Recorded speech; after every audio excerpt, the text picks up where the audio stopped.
Melbourne's CBD is a hotspot for night clubbing and partygoers, so operators at Wilson ParkWatch see their fair share of drunken behaviour. Right there? Some harmless, some not so.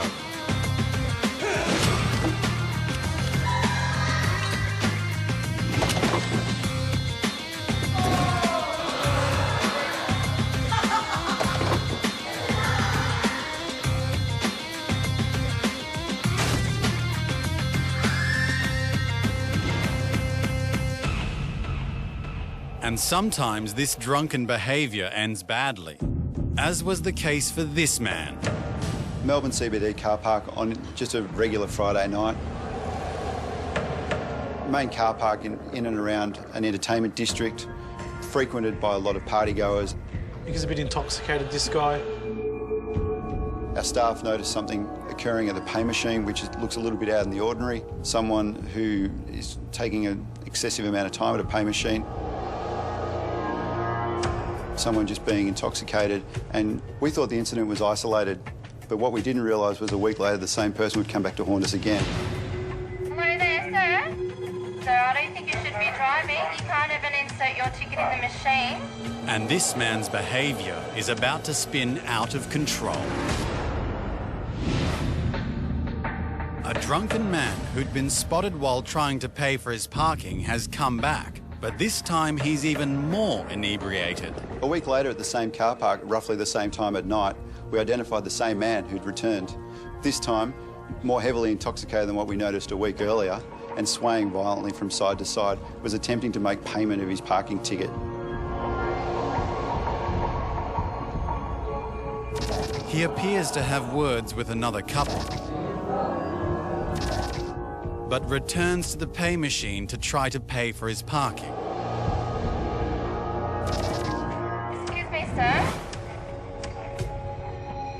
Look, sir, I don't think you should be driving. You can't even insert your ticket in the machine. This man is so drunk, he needs to use the pay machine to stay upright. And after nearly 4 minutes, he finally gets his ticket and goes to his car. But the fact that he actually proceeded then to get in his car and attempt to drive to the exit left us staggered. Upon reaching the exit, he found not only the difficulty in actually manoeuvring his vehicle around, but his ability to try and coordinate putting a ticket into a slot within the column was near on impossible. Too drunk to get the ticket into the slot, he then tries reversing the car closer to the machine to try again. At one point in his reversing, he even mounted the footpath near the car park office.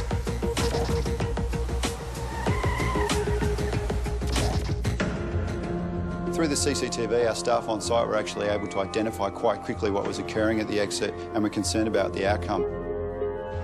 You look pretty intoxicated. Do you need to get someone to pick you up? All right, sir. Look, I'm going to have to call security because it's not safe for you to drive. They notified on-site security also, and both proceeded to the exit point. But before they can get there, he starts to drive forward and proceeded to mount the gutter in front, knocking over car park equipment and obviously creating a massive issue within our site. Security guards arrive and try to convince the man to get out of his car, but they're unsuccessful. He then voluntarily hands them his driver's license and proceeds to drive through the boom gate and into the night traffic. Yep, he's done it. Police are on their way already. Wilson ParkWatch was able to provide police with the man's number plate and the CCTV footage. Incredibly, he made it home alive, where he was apprehended by police. We later found out through the media that the case had gone to court and the gentleman involved had blown a blood alcohol reading of 0.218. We found out that there was a number of issues that occurred on his drive home, even considering he left his vehicle in the middle of the street outside his home, still running. The police found him in an unconscious state.